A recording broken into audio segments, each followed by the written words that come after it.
Hello everyone, it's Vicky here today designing for Bramble Fox, and I'm using a perspective from the store that says thankful.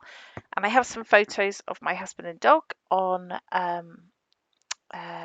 Armistice Day. What are we calling it? I've forgotten. Remembrance Sunday. And I thought I would scrap those. And I'm using the Acorn Lane collection from Simple Stories to do it.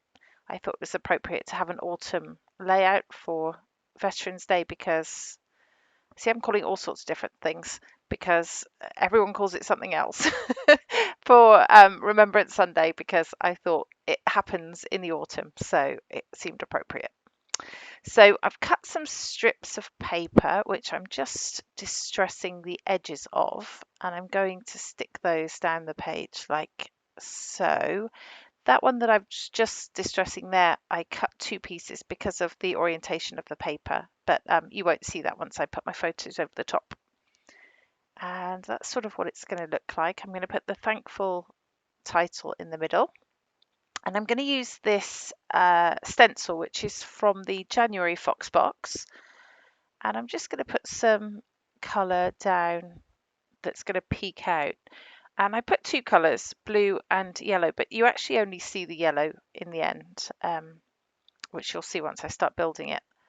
I start off putting it down, and when I put the pieces back, I kind of figure that that yellow is a bit light, so I am going to darken it up again as well. But here goes the blue, and as I said, that does get covered over. It wasn't quite the right blue, so I sort of covered it over mostly. I wanted it to be a bit more navy blue than that. So I think I used the wrong ink, to be honest.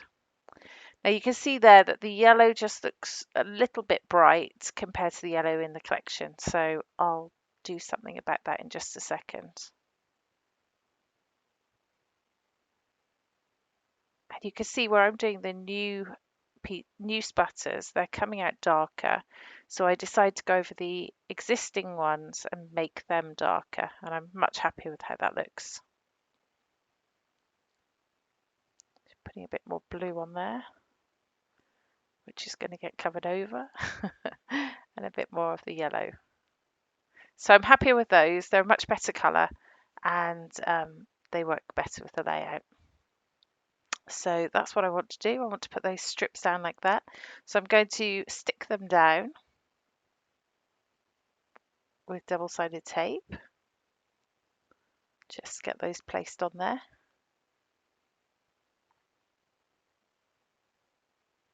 And as you can see, I'm just putting that split somewhere in the middle so that I know my photo will go over the top of it. Okay, so they're just placed randomly, and that's the effect I'm going for. So I'm going to back my photos with a bit of pattern paper, one of the papers that's in the strips, and I'll also distress the edges there so that they're nice and neat.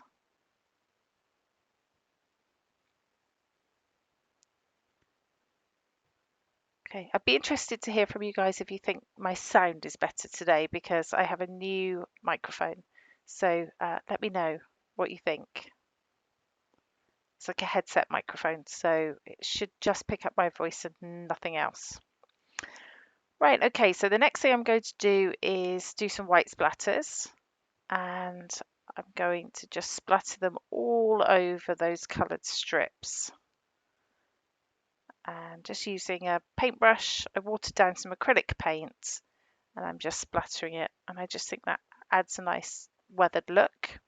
So that's dry. I cut through that, but I let that dry off a bit, and I'm going to start to assemble with all of my bits and pieces. So I've got lots of mushrooms and leaves and birds and twigs in here, and I'm sort of going to arrange them around my photo, build up a bit of a cluster. And I mean, you guys can see what I'm doing. So while I'm doing that and you're watching it, I'll tell you about my photos. So I was at a retreat with Paper Fox in Coventry for Remembrance Sunday, and my husband decided that he was going to go to our local memorial and sort of join in the service there. And he took Buster with him. And Buster has this really super cute raincoat, which matches my raincoat. Shh, don't tell anyone. And Rob wore his medals. He used to be in the Navy, so he wore his medals on his coat as well. So he told me he was going, and I said, "You must take a photo because I'll need to scrap it." And he did, which is good. He understands my hobby now, so that's a good thing. And yeah, so I got these photos, one of the memorial, which he cut the top off of, but he's an amateur photographer, so I'll let him off. And one of him and Buster, which is really cute because Buster looks so serious, like he's really up for it. He's like, this is a serious photo. I need to be serious. So it made me giggle. And yeah, so I'm scrapping it. And thankful, obviously, is the perfect title for it. So I'm going to back the photos with some foam as well, and I'm starting to stick things down and put it all together. As you can see, you can't see any of that blue anymore, but you can see a bit of the yellowy orange, so I think that works. I'm putting double-sided tape and glue down on the photos, and I do that because I just think the tape helps it to grab and the glue helps it to stay long term. I do find that double-sided tape over the years just tends to peel off.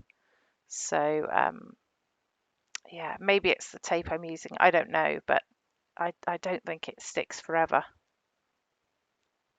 Maybe it's because they make it acid free. Maybe it's just not as good. I don't know. If you know the reasons, let me know, or any reasons, anything that can help that stop happening. I'd love to know.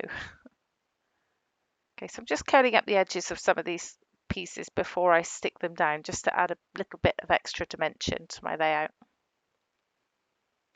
And the leaves are going in there. Lots of little bits and pieces. Have to have a twig. It's got a real autumn feel to it. So I'm just having a look to see if there's anything else that I could put on here. I decided on putting a little bird there. And now I'm going to stick the title. And I'm just going to put some wet glue where it's going to touch the photo. I mean, there's a bit extra on there as well, but mostly where it's going to touch the photo because I'm going to stick it on top of the photo. Just looking at a few more pieces there to stick down. We're almost there. That's it. I think the final layout is about to appear. There it is. I really hope that you've enjoyed watching me make this and that it's given you some inspiration. I will link to the perspective in the store so that you can find that. I did add a little tab at the top of the photo, which is from the January FoxBox. There it is, which I didn't do on the video, but I decided to do after. Yeah, as I said, there's some close-ups. If you have any questions, please do let me know. But that's it for now. Thank you so much for watching. This has been Vicky for Bramble Fox. See you next time. Bye-bye.